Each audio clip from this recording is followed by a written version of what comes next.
जय हिंद दोस्तों। एक बार फिर से आप सभी का वयम जीएस रिसर्च सेंटर पर स्वागत है। आज है 29 जून। तो 29 जून को बनने वाले जितने भी महत्वपूर्ण करंट हैं उनको हम इस वीडियो में डिस्कस करेंगे। चलिए स्टार्ट करते हैं। पहला प्रश्न आपसे कह रहा है, हाल ही में मध्य प्रदेश के मुख्यमंत्री शिवराज सिंह चौहान ने नशा मुक्त अभियान के तहत नशा मुक्त गांव को विशेष रूप से कितने रुपए पुरस्कार प्रदान किया जाएगा? तो याद रखना 2 लाख रुपए। कितना? 2 लाख रुपए पुरस्कार की राशि के रूप में दी जाएगी किसी नशा मुक्त गांव को। क्लियर है? किसके द्वारा? तो मध्य प्रदेश के सीएम शिवराज सिंह चौहान के द्वारा। तो बात आई है मध्य प्रदेश की। तो मध्य प्रदेश की अगर बात कर लिया जाए तो मध्य प्रदेश की राजधानी है भोपाल। क्या है? भोपाल। और भोपाल को कहा जाता है राजा भोज की नगरी और झीलों की भी नगरी कहा जाता है। क्लियर है? राजा भोज की नगरी और झीलों की भी नगरी कहा जाता है। बात करते हैं भोपाल गैस त्रासदी की। तो 2-3 दिसंबर की मध्य रात्रि में क्या हुआ था? मिथाइल आइसोसाइनेट गैस स्रावित हुई थी जिससे लगभग 20,000 लोगों की डेथ हो गई थी। आइए बात करते हैं वर्तमान समय में एमपी के राज्यपाल कौन है? तो आपका जवाब हो जाएगा मंगू भाई छगन भाई पटेल। क्या बोलेंगे?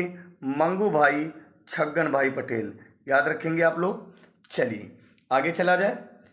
तो अगला प्रश्न आपसे कह रहा है, अरुणाचल प्रदेश के किस नदी पर भगवान परशुराम की 51 फुट ऊंची आदमकद प्रतिमा स्थापित की जाएगी? तो याद रखना अरुणाचल प्रदेश के कुंड लोहित नदी पर, कुंड लोहित नदी पर भगवान परशुराम की 51 फुट ऊंची आदमकद प्रतिमा स्थापित की जाएगी। याद रखेंगे ना, कुंड लोहित नदी पर।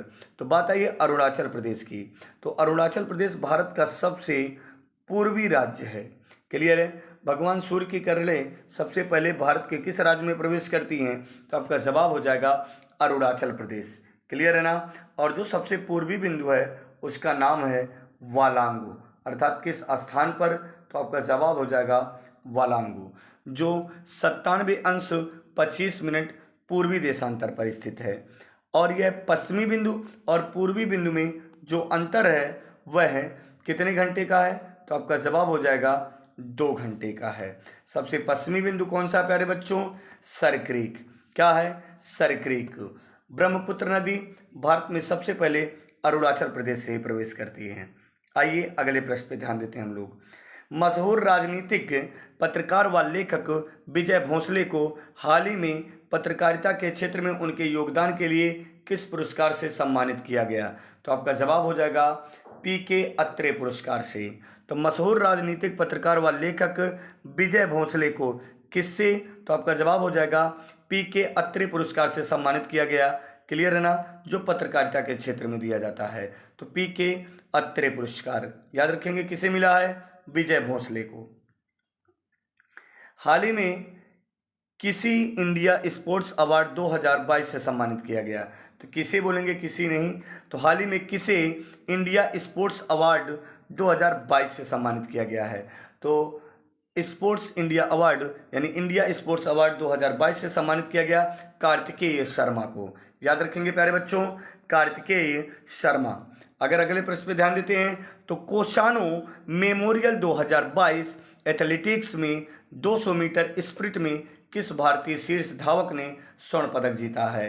तो कोसानो मेमोरियल 2022 एथलेटिक्स में 200 मीटर स्प्रिंट में कौन? तो धनलक्ष्मी सेंटर स्वर्ण पदक जीती हैं। क्या? धनलक्ष्मी सेंटर स्वर्ण पदक जीते हैं। याद रखेंगे ना, कहाँ पर हो रहा है? तो कोसानो मेमोरियल 2022 एथलेटिक्स में 200 मीटर स्प्रिंट में कौन जीती हैं? तो धनलक्ष्मी सेंटर। क्लियर है? क्वेश्चन नंबर 6 को ध्यान दीजिएगा सभी बच्चे। क्या कह रहा है आपसे? हाल ही में कौन इंटरनेशनल क्रिकेट से संन्यास लेने की घोषणा किया है? इयोन मॉर्गन ने संन्यास लेने की घोषणा की है। क्या करने की? संन्यास की बात कर रहे हैं। चलिए, हाल ही में साओ जो आओ उत्सव, अच्छा प्रश्न है, याद रखेंगे प्यारे बच्चों। साओ जो आओ उत्सव किस राज्य में मनाया गया है? तो गोवा में। साओ जो आओ उत्सव गोवा में मनाया गया। बात करते हैं गोवा की। तो सबसे पहले याद रखना गोवा में एक बड़ा बंदरगाह स्थित है जिसका नाम है मारबा गोवा। क्लियर है ना? मारवा गोवा। तो समान सिविल संहिता लागू करने वाला देश का पहला राज्य गोवा है। क्लियर है? कौन सा है? गोवा है प्यारे बच्चों। क्लियर है? अब अगर हम बात करते हैं समान सिविल संहिता आर्टिकल कितने में है, तो आपका जवाब हो जाएगा 44 में है। किस में है? 44 में। क्लियर? आइए, गोवा में एक बड़ा बंदरगाह है जिसका नाम है मारवा गोवा। क्या बोलेंगे? मारवा गोवा। तो जाओ जोआओ उत्सव गोवा में शुरू किया गया है। भारतीय वायुसेना किस देश की वायुसेना के साथ सामरिक नेतृत्व कार्यक्रम में भाग लेगी? तो सामरिक नेतृत्व कार्यक्रम में भाग लेगी भारतीय वायुसेना मिस्र की वायुसेना के साथ। तो बात आई मिस्र की, तो मिस्र की राजधानी है काहिरा। क्लियर है ना? नील नदी का वरदान मिस्र कहलाता है। किस नदी का?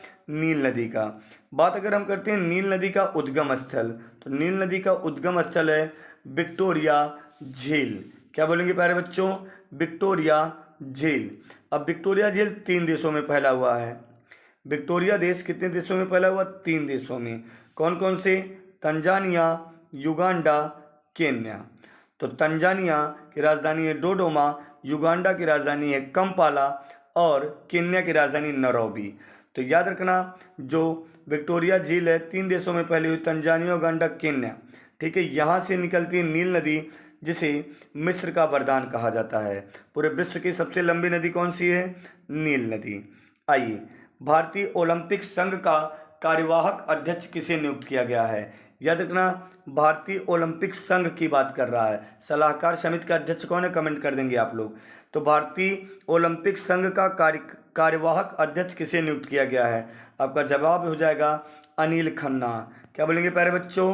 अनिल खन्ना। तो हाल ही में किस राज्य में यूट्रिकुलारिया फुरसेल्टा नामक दुर्लभ मांसाहारी पौधे की कोशिश की गई है, खोज की गई? ठीक है, तो हाल ही में किस राज्य में न्यूट्रिकुलारिया फुरसेल्टा नामक दुर्लभ मांसाहारी पौधे की खोज की गई है? तो आपका जवाब हो जाएगा उत्तराखंड। क्या बोलेंगे प्यारे बच्चों? यूट्रिकुलारिया फुरसेल्टा नामक दुर्लभ मांसाहारी पौधे की खोज कहाँ पर? उत्तराखंड में। तो बात आई है उत्तराखंड। तो उत्तराखंड के सीएम कौन है? पुष्कर सिंह धामी। कौन है प्यारे बच्चों? पुष्कर सिंह धामी। उत्तराखंड किससे अलग हुआ था? तो 9 नवंबर सन 2000 को यह यूपी से अलग हुआ था। कितने जिलों के साथ प्यारे बच्चों? 13 जिलों के साथ अलग हुआ था। कब? 9 नवंबर सन 2000 को। क्लियर है? उत्तर प्रदेश से अलग हुआ था उत्तराखंड। आइए प्रीवियस डे के रिवीजन करते हैं। किस पूर्व विदेश सचिव को इंडिया इंटरनेशनल सेंटर का अध्यक्ष बनाया गया है? तो आपका जवाब हो जाएगा श्याम शरण। क्या बोलेंगे प्यारे बच्चों? श्याम शरण। तो किस पूर्व विदेश सचिव को इंडिया इंटरनेशनल सेंटर का अध्यक्ष बनाया गया? तो श्याम शरण को बनाया गया है। अगला प्रश्न कह रहा है, किस केंद्रीय मंत्री ने उधमपुर में भूकंप विज्ञान वेधशाला का उद्घाटन किया है? तो आपका जवाब हो जाएगा डॉक्टर जितेंद्र सिंह। फिर लास्ट प्रश्न कह रहा है, किस केंद्रीय मंत्री ने एक राष्ट्र एक डायलिसिस कार्यक्रम शुरू किया है? तो मनसुख मांडविया। उम्मीद करते हैं आप तीनों के तीनों प्रश्नों के सही उत्तर दिए होंगे। बेस्ट ऑफ लक दोस्तों। आज का सेशन यहीं पे समाप्त करते हैं।